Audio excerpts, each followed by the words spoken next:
नमस्ते.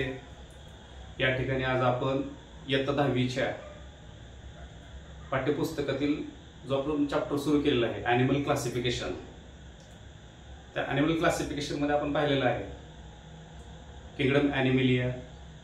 त्याचे परत दोन सब किंगडम पडतात, नॉन कॉर्डेट्स आणि कॉर्डेट्स. डिस्टिंग्विश बिटवीन कॉर्डेट्स आणि नॉन कॉर्डेट्स आपण पाहिलेलं आहे.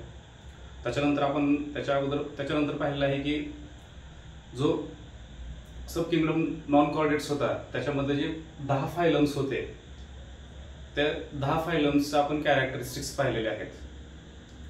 त्याच्यानंतर आपण पाहिलं की criteria for the new system of the classification, body organisation, body symmetry, body cavity, त्याच्यानंतर सेगमेंटेशन आणि जर्मिनल लेअर, हाही पॉईंट आपण कव्हर केलेला आहे. त्याच्यानंतर आज आपल्याला पाहायचं आहे की जो आपला मेन किंगडम आहे ॲनिमलिया, हा फर्स्ट पार्ट होता नॉन कॉर्डेट्सचा आतापर्यंत पाहिलेला. आता आपल्याला पाहायचं आहे की सब फायलम व्हर्टिब्रेटा, हा पॉईंट आपल्याला पाहायचा आहे. हा सब फायलम व्हर्टिब्रेटा पाहायच्या अगोदर आपण सुरुवातीपासून पाहूयात किंगडम ॲनिमलिया. त्याच्यानंतर सब किंगडम त्याचा पडतो कॉर्डेट्स, सब किंगडम पडतो कॉर्डेट्स. फायलम आहे कॉर्डेटा, सब फायलम आहे व्हर्टिब्रेटा. आणि ह्या सब फायलम व्हर्टिब्रेटा मध्ये आहेत 6 क्लास आहेत. आपल्याला किती क्लास आहेत? 6.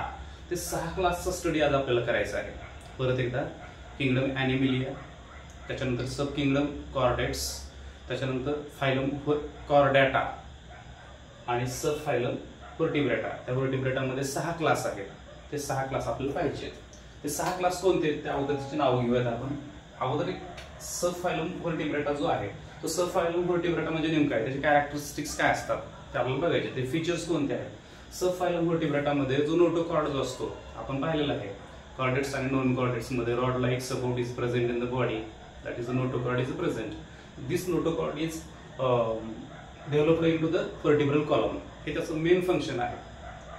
नोटोकॉर्ड जो असतो रॉड लाईक सपोर्ट, तो नोटोकॉर्ड कशामध्ये कन्वर्ट झालेला असतो? व्हर्टिब्रल कॉलम मध्ये डेव्हलप झालेला असतो, कन्वर्ट झालेला असतो, म्हणून त्याला काय म्हणतो आपण? व्हर्टिब्रेटा आहे. त्याचा फर्स्ट पॉईंट झाला. त्याच्यानंतर व्हर्टिब्रेटामध्ये हेड इज वेल डेव्हलप्ड असतं. आपलं हेड जे आहे ते कसं आहे? वेल डेव्हलप्ड आहे. फॉर एक्झाम्पल आपणच पाहायचं, notochord is developed in to the vertebral column. त्याच्यानंतर head is well developed. Brain is protected in the cranium. आपला जो ब्रेन आहे तो क्रॅनियममुळे प्रोटेक्टेड झालेला असतो. त्याच्यानंतर exoskeleton is in form of the hairs and endoskeleton is either cartilaginous or bony. म्हणजे endoskeleton हे एकतर कार्टिलेजिनियस काट्याच्या स्वरूपामध्ये असतं. आपण जसे माशाच्या शरीरामध्ये कार्टिलेजिनस असतात ते त्याला आपण कार्टिलेजिनस म्हणतो. कास्थिमय आणि अस्थिमय. कास्थी म्हणजे ते काटे आणि अस्थि म्हणजे हाडं. म्हणजे व्हर्टिब्रेटामध्ये एकतर कास्थिमय शरीर असतं किंवा एक अस्थिमय शरीर असतं. कास्थिमयला कार्टिलेजिनस म्हणतो आणि बोनीला आपण काय म्हणतो? अस्थिमय. समजलं? तर असे त्याचे 3-4 पॉईंट्स आपण पाहिलेले आहेत. कॅरेक्टरिस्टिक्स लिहा म्हटलं तुम्हाला सब फायलम व्हर्टिब्रेटाचे, तर पहिला कॅरेक्टरिस्टिक्स आहे आपला नोटोकॉर्ड किंवा notochord is developed into vertebral column.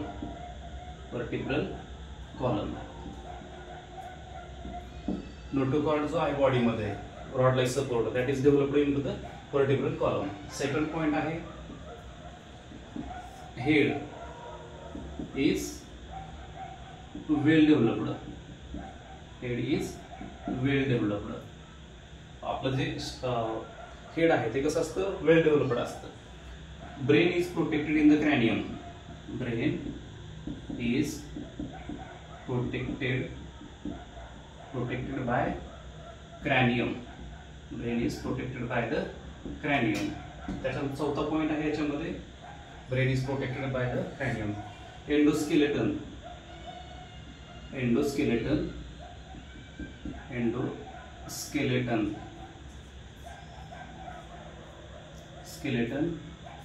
is either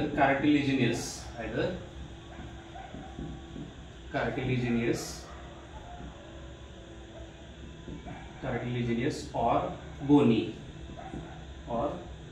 म्हणजे एंडोस्केलेटन आतल्या बाजूला शरीराच्या आतमध्ये एकतर कास्तिमय शरीर असते किंवा हाडं असतात. हे त्याचे 4 पॉईंट्स आपल्याला एक्झाम्पल 4 पॉईंट्स त्याच्यामध्ये कव्हर करायचे आहे. समजलं? तर हे असं तुम्हाला सब फायलम व्हर्टिब्रेटाचे 4 कॅरेक्टरिस्टिक्स आपण पाहिले. परत एकदा notochord is developed into the vertebral column, head is well developed, brain is protected by the cranium, endoskeleton is either cartilaginous or bony. हे असे 4 पॉईंट आपण सब फायलम व्हर्टिब्रेटाचे पाहिले आहेत. आता हे सब फायलम व्हर्टिब्रेटामध्ये 6 क्लास आहेत. ते 6 क्लास आपल्याला पाहिजे आहेत. हे 6 क्लास कोणते आहेत, त्याचे कॅरेक्टरिस्टिक्स काय आहेत, याच्यावरती एक प्रश्न असतो तुम्हाला, किंवा तुम्हाला एक्झाम्पल देतात. Identify this animal in to which class this animal belongs. कुठल्या क्लासमध्ये तो ॲनिमल बिलॉंग आहे, त्याचे कॅरेक्टरिस्टिक्स लिहा म्हणतात. असं 3 मार्काला तरी एखादा प्रश्न पडला तर तुम्हाला त्याचं आयडेंटिफिकेशन करून त्याचे कॅरेक्टरिस्टिक्स लिहायचे असतात. तर पहा याच्यामध्ये कोणकोणते फायलम्स आहेत. फर्स्ट फायलम आहे सायक्लोस्टोमॅटा क्लास आहे हा. त्याच्यामध्ये 6 क्लास आहेत. फर्स्ट क्लास आहे सायक्लोस्टोमॅटा. सायक्लोस्टोमॅटा. दुसरा क्लास आहे जो आपल्याला पाहायचा आहे याच्यामध्ये पायसेस. सेकंड क्लास आहे पायसेस. पायसेस म्हणजे ऑल टाईपचे फिशेस. फिशला सायंटिफिक नेम आहे पायसेस, म्हणून आपण इथं फिश असं सुद्धा लक्षात ठेवू, फिशेस. त्याच्यानंतर तिसरा जो क्लास आहे जो आपल्याला पाहायचा आहे ॲम्फिबियन. ॲम्फिबिया तिसरा क्लास आहे ॲम्फिबिया. फोर्थ क्लास आहे रेप्टाइल्स. फोर्थ क्लास आहे रेप्टाइल्स. त्याच्यानंतर फिफ्थ क्लास आहे एव्हल्स. फिफ्थ क्लास आहे एव्हल्स. एव्हल्स म्हणजे बर्ड्स. एव्हल्स म्हणजे काय, बर्ड्स. आणि सिक्स्थ क्लास जो आहे तो आहे मॅमेलिया. मॅमेलिया. हे असे 6 क्लास आपल्याला पाहायचे आहेत. परत एकदा सब फायलम व्हर्टिब्रेटाचे आपण कॅरेक्टरिस्टिक्स पाहिले आहेत. या सब फायलम व्हर्टिब्रेटामध्ये 6 क्लास आहेत. पहिला क्लास आहे सायक्लोस्टोमॅटा, नंतर आहे पायसेस. पायसेस म्हणजे फिशेस. त्याच्यानंतर आहे पुढचा क्लास आहे ॲम्फिबिया. त्याच्यानंतर आहे रेप्टाइल्स. त्याच्यानंतर एव्हल्स. एव्हल्स म्हणजे बर्ड्स. आणि मॅमेलिया. आता ह्याचं थोडंसं आपण माहिती घेणार आहोत. रेप्टाइल्स म्हणजे सरपटणारे प्राणी. रेप्टाइल्स म्हणजे सरपटणारे प्राणी. ॲम्फिबिया म्हणजे जे त्याच्या लार्वल लाईफमध्ये वॉटरमध्ये प्रेझेंट असतात, म्हणजे ॲक्वॅटिक रेस्पिरेशन करतात. आणि अडल्ट लाईफमध्ये they are presence in the aquatic respiration किंवा एरियल रेस्पिरेशन, असं 2 टाईपचं रेस्पिरेशन. म्हणजे आपण त्याला उभयचर प्राणी असं सुद्धा म्हणतो. त्याच्यानंतर एव्हल्स. एव्हल्स म्हणजे बर्ड्स. त्याचं सायंटिफिक नेम आहे बर्ड्स.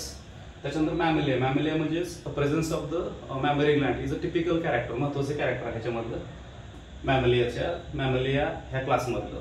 तर आपण हे प्रत्येकाचे कॅरेक्टरिस्टिक्स आपल्याला पाहायचे आहेत.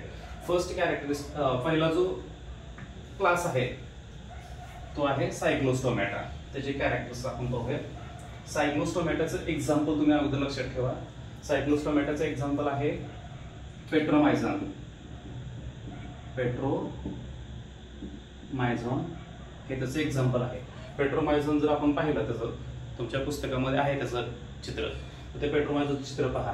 तर त्याच्यामधलं फर्स्ट पॉइंट आहे, कॅरेक्टर आहे,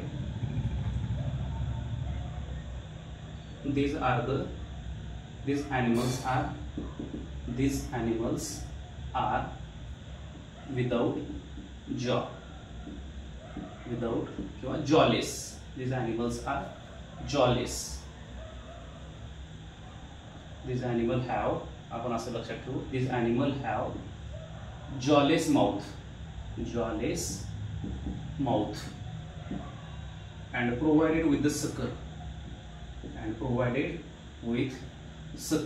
हा त्याचा फर्स्ट पॉइंट आहे. प्रोव्हाइडेड विथ सकर म्हणजे हे जे अॅनिमल्स आहेत त्यांना जॉलेस माउथ असतं. म्हणजे ह्याला जबडा नसतो. जसं आपला जबडा आहे चावण्यासाठी, तसं ह्यांना जॉ नसतो किंवा जबडा नसतो. म्हणजे त्याला कसलं माउथ म्हणायचं, जॉलेस माउथ. हा फर्स्ट पॉइंट तुम्हाला लक्षात ठेवायचा आहे, jawless mouth but provided with the सकर. त्याच्यानंतर सेकंड पॉइंट आहे बॉडी ऑफ these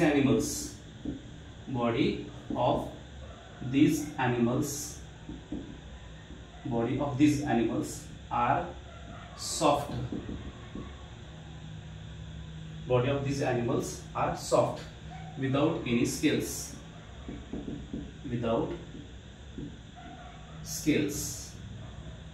म्हणजे याची जी बॉडी जी असते ती कशी असते, सॉफ्ट असते आणि त्याच्यावरती कुठल्याही प्रकारचे स्केल्स खवले नसतात. सॉफ्ट आणि विदाउट स्केल्स असते. तिसरा पॉइंट आहे endoskeleton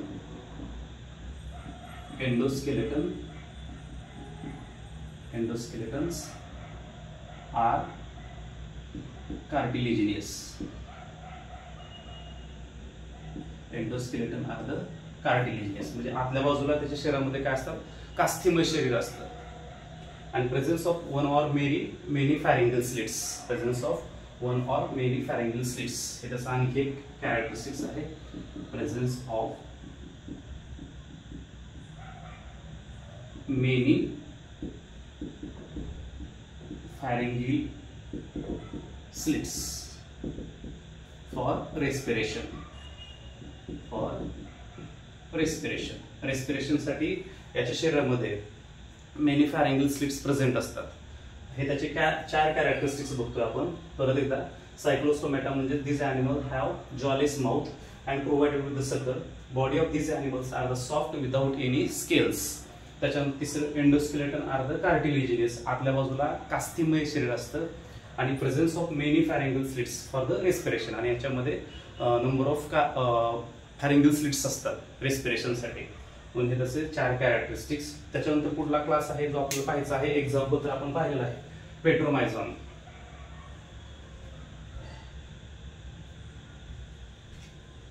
याचा एक्झाम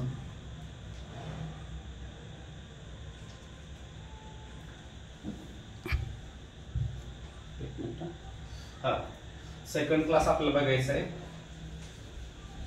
जो पुढचा क्लास आहे आपला नेक्स्ट क्लास सब फायलम व्हर्टिब्रेटा मधला पुढचा क्लास आहे जो आहे पायसेस. पुढचा क्लास आहे पायसेस. पायसेस म्हणजे काय, फिशेस. पायसेस म्हणजे काय, फिशेस. सर्व प्रकारचे मासे हे ह्याच्यामध्ये येतात. त्यातला फर्स्ट पॉइंट आहे, this animals are the cold blooded. हे जे ॲनिमल्स आहेत पायसेस किंवा फिशेस हे कसे असतात, कोल्ड ब्लडेडच असतात. मग कोल्ड ब्लडेड असल्यामुळे त्याला एक स्पेसिफिक नाव आहे पायोकिलोथर्म्स. कोल्ड ब्लडेड असल्यामुळे त्याला काय एक सायंटिफिक नेम आहे पायोकिलोथर्म्स. पायोकिलोथर्म्स म्हणजे ज्यांचं रक्त हे थंड असतं त्यांना काय म्हणायचं, पायोकिलोथर्म्स. फर्स्ट पॉइंट आपण लिहिला, these animals are cold blooded.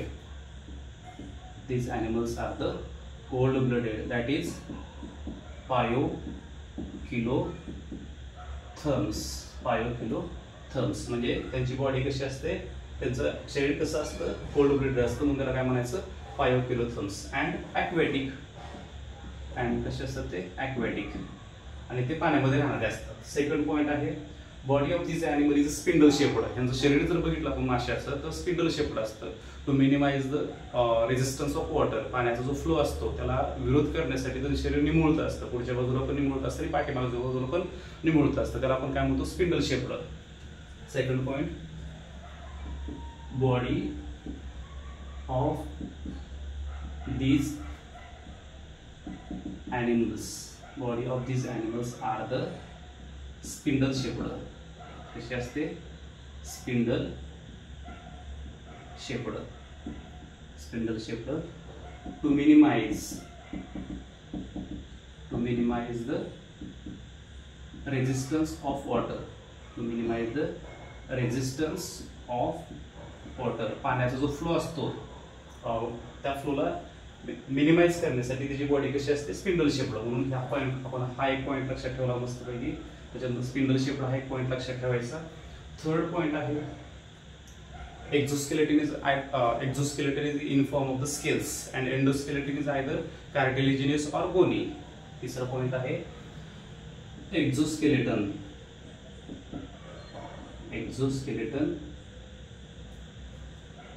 is in form of scales.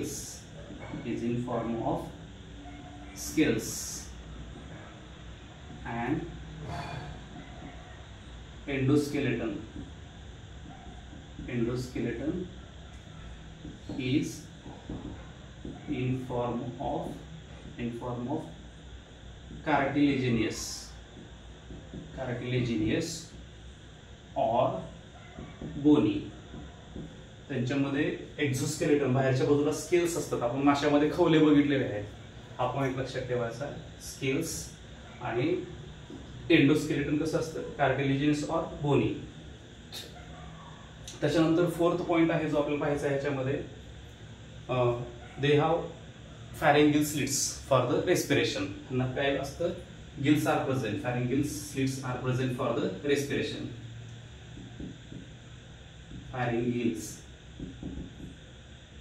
pharyngeal slits are present for respiration साठी काय असतात, गिल्स. आपण हे लक्षात ठेवा, gills are present for the respiration, pharyngeals are present for the respiration. असे त्याचे 4 पॉइंट्स आपण बघितले. त्याच्यामध्ये एक्झाम्पल लक्षात ठेवा, रोहू. याचे एक्झाम्पल आपण पाहायचे आहेत. कोणते कोणते एक्झाम्पल आहेत, रोहू, पॉम्प्रेट, त्याच्यानंतर स्टिंगरे, शार्क, डॉल्फिन आपला मासा वाटतो आपल्याला. डॉल्फिन हा मासा आहे बरोबर, परंतु डॉल्फिन हा याच्यामध्ये लिहायचा नाही. जरी तो मासा असला, फिशेस जरी असला, तर तो पायसेस मध्ये घ्यायचा नाही. तर त्याला कुठे घ्यायचं आपल्याला, मॅमल्स मध्ये, मॅमलियामध्ये घ्यायचं. त्याच्यामुळे जर तुम्ही डॉल्फिन लिहिलं तर तुमचं आन्सर हे पूर्णपणे रॉंग होईल. त्याच्यामुळे डॉल्फिन हे जरी मासा असला, जरी फिशेस असलं, तरी ते आपल्याला एक्झाम्पल ह्याच्यामध्ये घ्यायचं नाही. त्याच्यानंतर आणखी एक एक्झाम्पल आहे त्याच्यामध्ये, सी हॉर्स. बऱ्याच जणांना हॉर्स म्हणजे घोडा वाटतो, पण सी हॉर्स हा समुद्री घोडा आहे. ते एक एक्झाम्पल चांगल्या प्रकारे लक्षात ठेवा. सी हॉर्स कशामध्ये येतं, तर पायसेस मध्ये, समजलं. पण डॉल्फिन हे ह्याच्यामध्ये येणार नाही. त्याच्यामुळे व्यवस्थित एक्झाम्पल लक्षात ठेवा. Rohu, stingray, shark, pomfret, sea horse, electric ray, हे जे मासेचे प्रकार आहेत ते सगळे कशामध्ये येतात, पायसेस मध्ये येतात. त्याच्यानंतर पुढला क्लास आहे तुमचा, 3rd क्लास आहे. तिसरा क्लास तुम्हाला पाहायचा आहे, अँफिबिया. तिसरा क्लास कोणता आहे आपला, अँफिबिया. पण अँफिबिया कशाला म्हणायचं बघा. पुढचा क्लास आहे क्लास अँफिबिया.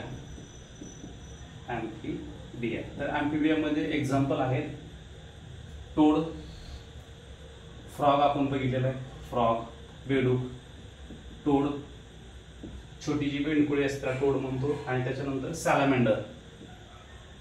सॅलामेंडर. हे 3 एक्झाम्पल आपल्याला लक्षात ठेवायचे, फ्रॉग, टोड आणि सॅलामेंडर.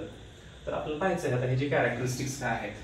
फर्स्ट कॅरेक्टरिस्टिक्स आहे, as a feature during the larval life they have aquatic respiration. They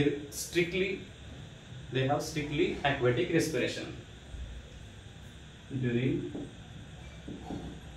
larval life. larval life म्हणजे लहान असताना. आपण माहित आहे तुम्हाला, लार्वा म्हणजे डिंब अवस्था, सुरुवातीची अवस्था. तर during the larval life they have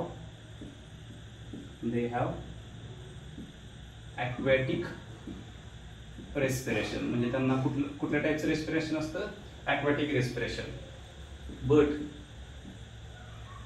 during adult life they have both type of respiration. They have aerial respiration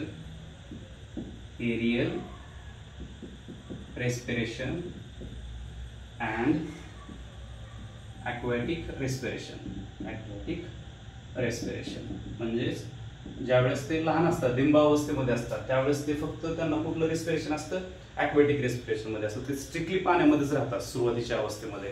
आणि जसे ते अडल्ट होतात त्यावेळेस ते जमिनीवर पण येतात आणि पाण्यामध्येही राहू शकतात. ज्यावेळेस जमिनीवरती असतात त्यावेळेस ते एरियल रेस्पिरेशन दाखवतात, आणि ज्यावेळेस ते पाण्यामध्ये असतात त्यावेळेस ते ॲक्वॅटिक रेस्पिरेशन दाखवतात. म्हणून ते फर्स्ट पॉईंट त्याचा आहे. लार्वल लाईफला ॲक्वॅटिक रेस्पिरेशन, अडल्ट लाईफ मध्ये aerial respiration and aquatic respiration.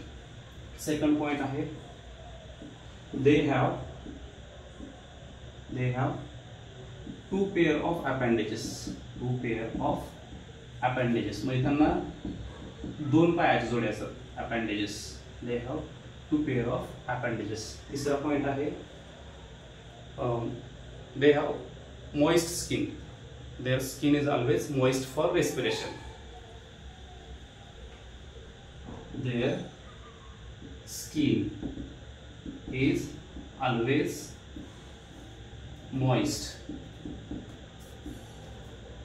for respiration. Means their body, their skin is does not covered by the any derivative. म्हणजे त्याच्या स्किन वरती कुठल्याही प्रकारचं डेरिव्हेटिव्ह नसतं. म्हणजेच काय असतं, the skin is always always keep moist for the respiration. असा तिसरा पॉइंट आहे आपला. त्याच्यानंतर फोर्थ पॉइंट आहे external air. External air is absent. External air is absent, but tympanum is present. But the tympanum is present. Tympanum हा एक शब्द लक्षात ठेवा. यांना बाहेरच्या बाजूला कानासारखा भाग नसतो, परंतु त्याच्यामध्ये टिम्पॅनम नावाचा एक कानाच्या पाठीमागच्या बाजूला एक छोटासा पार्ट्स असतो. त्याला काय म्हणायचं, टिम्पॅनम. टिम्पॅनम इज प्रेझेंट. त्याच्यानंतर पाचवा पॉइंट आहे eyes are prominent. Eyes are the prominent without eyelids. Sorry, with eyelids. त्यांचे डोळे जे असतात बटबटीत असतात, असे मोठे असतात, सारखं असं प्रॉमिनंट्स असतात विथ आयलिड्स, आणि त्यांना अशा आयलिड्स म्हणजे पापण्या असतात. हे पॉइंट्स आपण पाहिले आहेत. सहावा एक पॉइंट आपल्याला बघायचा आहे ह्याच्यामध्ये. हे 5 पॉइंट तुम्ही लक्षात ठेवा. परत सांगतो, during larval life they have aquatic respiration, but during the adult life they have aerial respiration and aquatic respiration. They have 2 pair of appendages. Their skin is always does not covered with any type of the derivative. Therefore, this skin become always moist for the respiration. External ear is absent, but tympanum is present. Eyes are prominent with eyelids. The digits are without claws. The digits are without claws. हा एक point आहे याच्यामध्ये.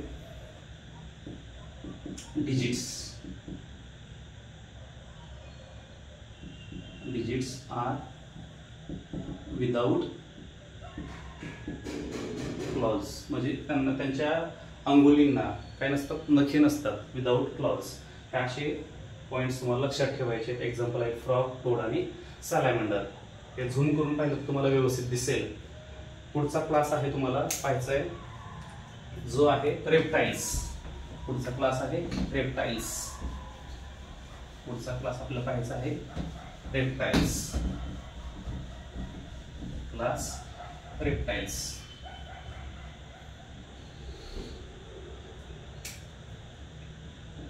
Class reptiles. First point आहे ह्याच्यामध्ये, at the course of animal evolution these are the first terrestrial animals which are present on the earth. म्हणजे हे जे आपण ॲनिमल इव्होल्युशन होत होतं त्यावेळेस फर्स्ट जो टेरेस्ट्रियल ॲनिमल्स होतात ते रेप्टाइल्स होते. During the course of animal evolution, during course of animal evolution these are the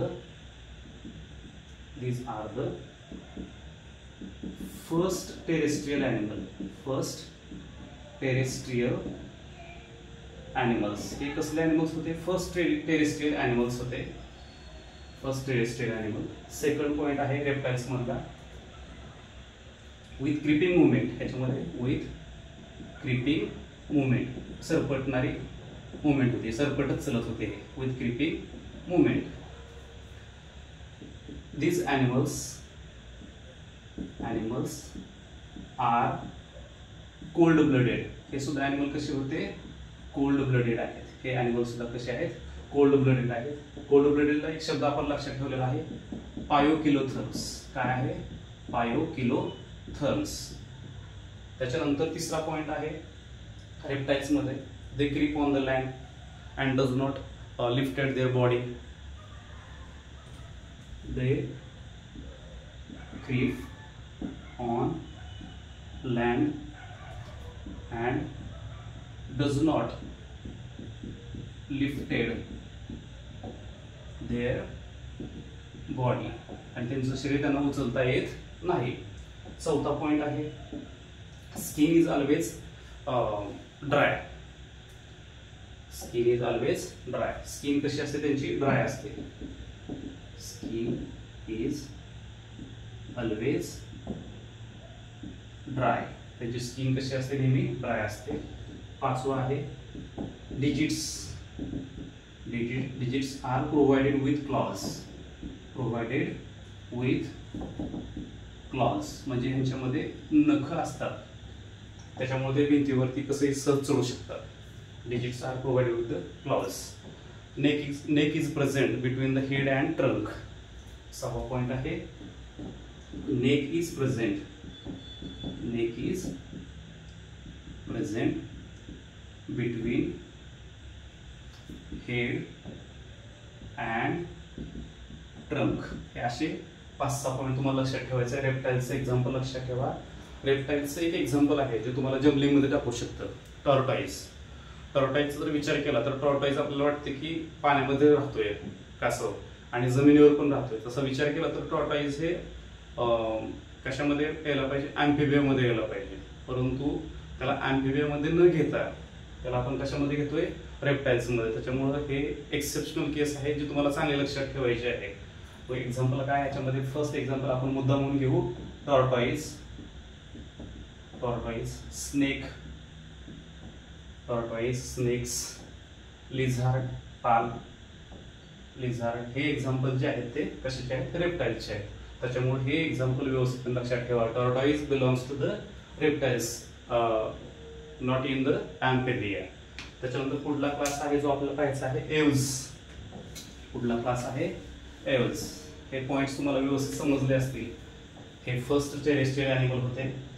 त्याच्यानंतर कोल्ड ब्लडेड होते म्हणून त्याला पायोकिलोथर्म्स म्हणायचं. दे क्रीप ऑन द लँड. जमिनीवर सरपटत चालतात आणि सरपटत चालल्यामुळे त्यांची बॉडी अशी लिफ्टेड अप होत नाही. त्याच्यानंतर स्किन ह्यांची नेहमी ड्राय असते.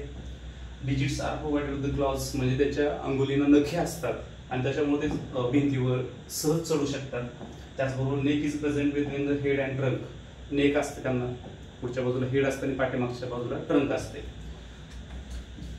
पुढचा पॉइंट आहे आपला पाहायचा आहे क्लास एव्हज. पुढचा क्लास आहे क्लास एव्हज. क्लास एव्हज. एव्हज म्हणलं की आपल्याला काय लक्षात आलं पाहिजे? बर्ड्स. फर्स्ट पॉइंट आहे these vertebrates are particularly adapted for the aerial respiration. म्हणजे हे जे vertebrates आहेत ते स्ट्रिक्टली कसे कुठे असतात? Aerial adaptation. They shows the aerial adaptation. these vertebrates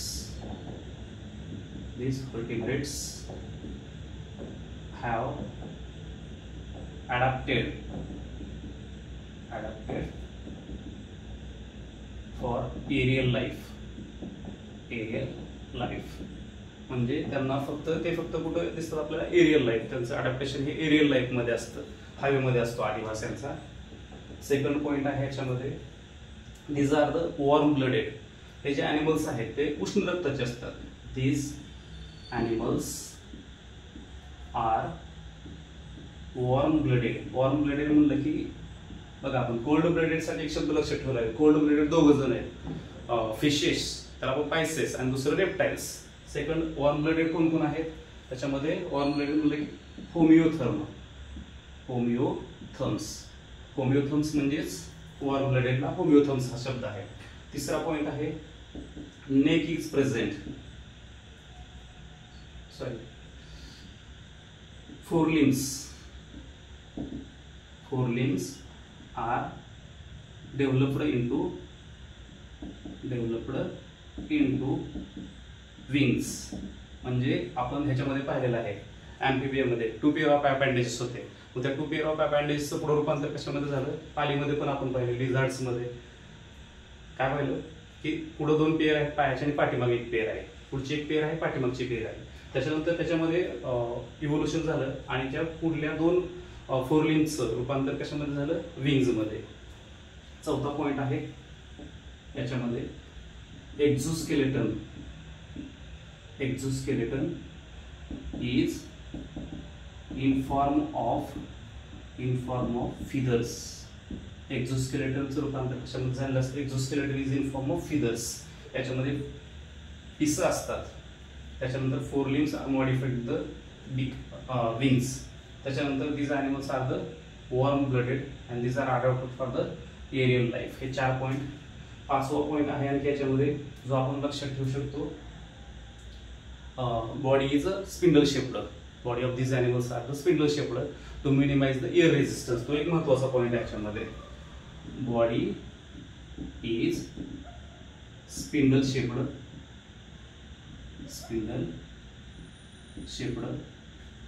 to minimize. हाच एक पॉइंट आपण ह्याच्यामध्ये पाहिलेला पायसेस मध्ये. To minimise the resistance of air. To minimise the resistance of air. Example लक्षात ठेवा याच्यामध्ये. बर्ड्स मध्ये एक्झाम्पल लक्षात ठेवा, पायजन, पिकॉक, असे बरेच तुम्ही बर्ड्स लक्षात ठेवू शकता याच्यामध्ये. पेंग्विन पण ह्याच्यामध्येच होतो. पेंग्विन जो आहे तो पक्षी आहे. त्याच्यामध्ये एक्सेप्शनल केस एक लक्षात ठेवा, पेंग्विन. त्याच्यानंतर पायजन, त्याच्यानंतर पिकॉक. हे असे बरेच एक्झाम्पल तुम्ही बर्ड्स मध्ये लक्षात ठेवू शकता. त्याच्यानंतर लास्ट जो क्लास आहे जो आपल्याला पाहायचा आहे, क्लास मॅमलिया. पुढचा क्लास आहे क्लास मॅमलिया. ते तुम्हाला समजलं असेल. याच्यामध्ये बर्ड्स मध्ये काय एवढं तुम्हाला सहज लक्षात राहू शकतं. स्पिंडल शेप्ड आहे, वॉर्म ब्लडेड आहेत, एरियल लाईफ आहे त्यांची adapted, exoskeleton is in form of the feather आहे. त्याच्यानंतर हे काय बघा याच्यामध्ये, जॉ इज मॉडिफाईड विथ द बीक. यांचं जबड्याचं रूपांतर चोचीमध्ये एक झालेलं असतं. तो एक पॉईंट तुम्ही याच्यामध्ये लक्षात ठेवू शकता. कशामध्ये, एव्ज मध्ये. लास्ट क्लास आहे class मॅमलिया.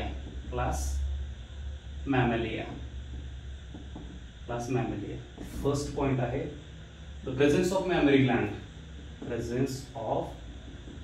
Presence of mammary gland. कुठल्या glands, mammary glands is a typical character of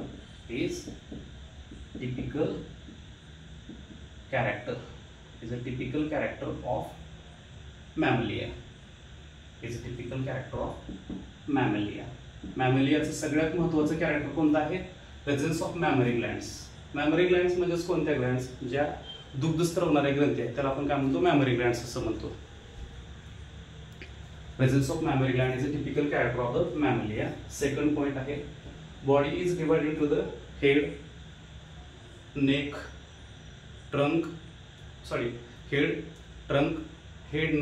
आणि tail.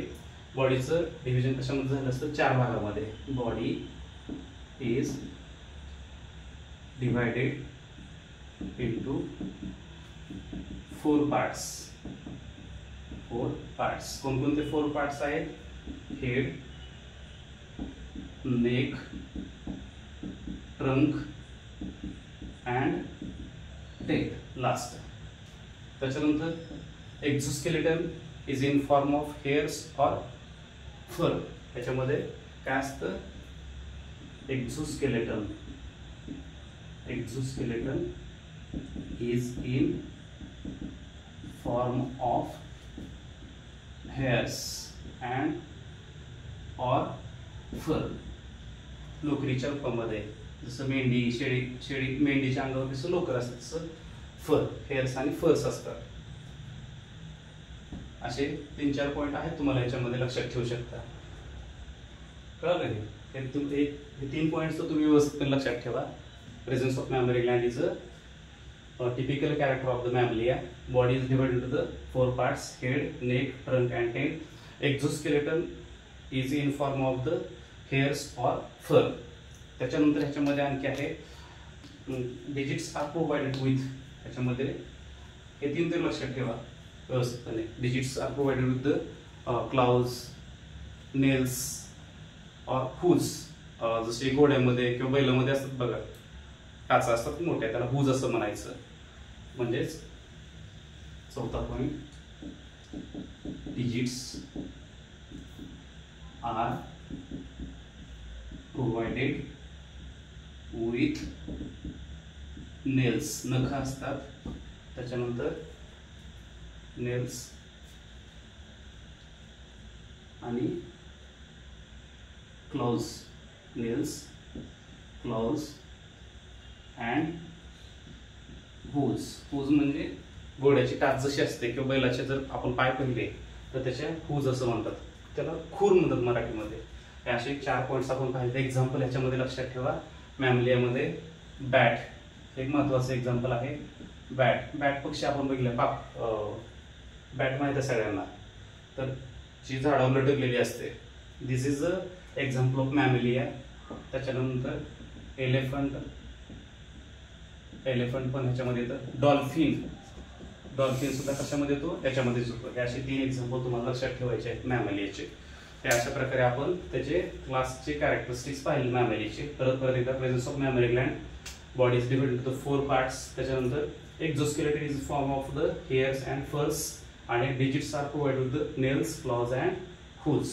हे असे 4 पॉईंट्स तुम्ही लक्षात ठेवायचे आहेत. तर अशा प्रकारे आपण हा जो ॲनिमल क्लासिफिकेशन आहे ते सोप्या पद्धतीनं तुम्हाला समजेल अशा पद्धतीने माझा समजवण्याचा प्रयत्न राहिलेला आहे. या धड्यावरचं मला तर वाटतं की तुम्हाला चांगले मार्क्स मिळतील येणाऱ्या परीक्षेमध्ये. याचं क्लासिफिकेशन कसं असतं हे आपण एकदा नंतरच्या लेक्चरमध्ये मी तुम्हाला समजवण्याचा प्रयत्न करणार आहे. धन्यवाद. लाईक आणि सबस्क्राईब करा आणि असेच माझे व्हिडिओ पाहत राहा.